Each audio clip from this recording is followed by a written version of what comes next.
there is a very good reason why everybody has been switching their kitchen bins to be inside the cupboard / under the sink. Not only does it keep it outside of the eye line, but also takes advantage of that space under the sink, and it works better with the flow of the kitchen. So you know that you need one, but how do you choose which one you want? Well, first of all, we have a video explaining how to measure your space for a kitchen bin, and we'll leave that linked down below.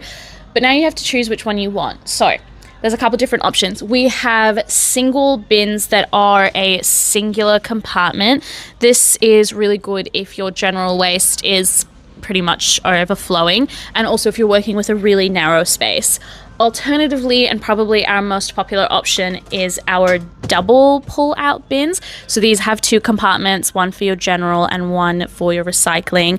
The individual compartments just come straight out, so it's very easy to empty. Now, we stock 2 major choices. These ones are our heavy-duty soft closing, and these are our standard ones. A great, really simple solution if you want something that is very no fuss.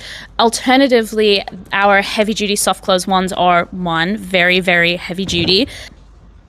They also feature a soft close glider so that they push close really soft and gently.